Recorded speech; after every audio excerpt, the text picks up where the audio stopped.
Alright, the sun is about to set in a little less than 20 minutes from now. We're now crossing along the shores of the city. You can see around here that the terrain here is kind of muddy. It's mixed with some mud and water, and it's not a really convenient thing for us to just step out of the car with our slippers or with our flip-flops or with our shoes or sneakers. If you ever brought it with you, you might wanna spare with you your extra slippers or another pair of shoes or anything similar. We've been praying for no precipitation along the shores of the city, but a tropical depression just recently hit the Philippines and it brought rains, and the terrain is no longer on our favor to walking on.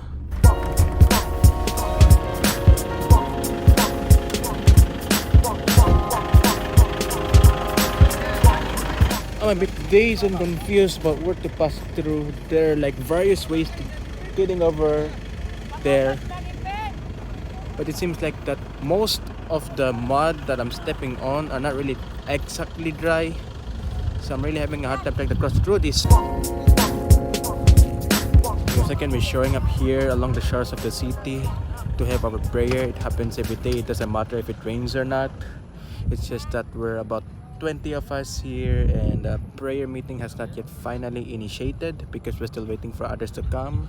And I'm already having my slippers dug along this terrain. I might not really want to keep worrying on this because I'll just get this covered, but we're here anyways to have a prayer, and I will have to take a guess that in a little less than 20 minutes from now we're going to start.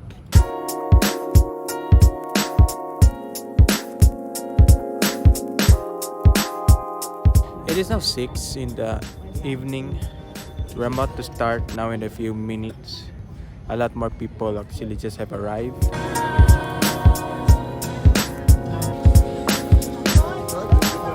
Okay, we have finally concluded our prayer meeting. It lasted for a little less than 30 minutes and we're now currently headed to church.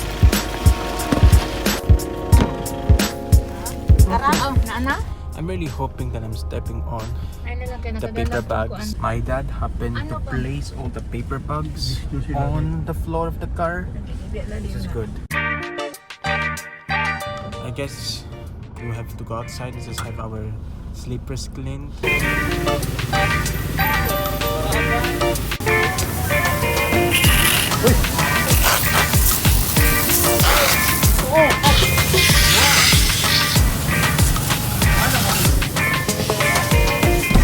They've also got to clean their motorcycle because the wheels also got dug into the dirt.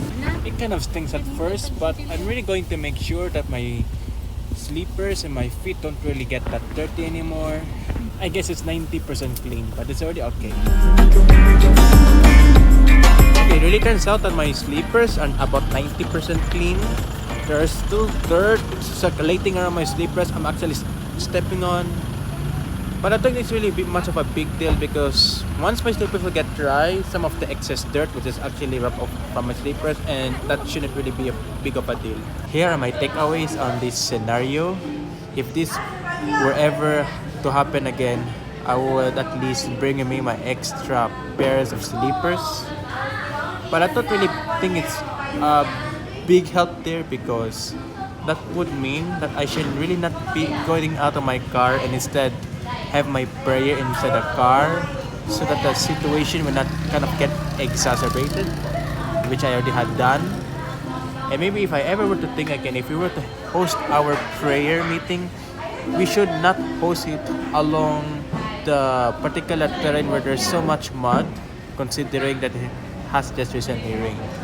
Like, these are things that you should really take note because there are little tiny cues that you should really have to deal with to avoid problems from exacerbates. Took a small visit to the church facility. I'm not sure exactly where we're headed at right now. Maybe we're going to have dinner. There seems to be a food stall along the highway of the city that we could simply buy for dinner. What do we have though? We have beef steak, we also have fish, we also have cups of rice and squids. That's what we're going to have for dinner. Alright, we just made it back here to church facility for a while because we're going to have our prayer. And right now, my slippers have dried up and some of the dust actually had gone out. Okay, we made it home. It's already a new day. It's already 1:08. I'll wrap this video up. If you have not subscribed me yet, subscribe. If you're watching this on Facebook, follow. I'll see you in the next video.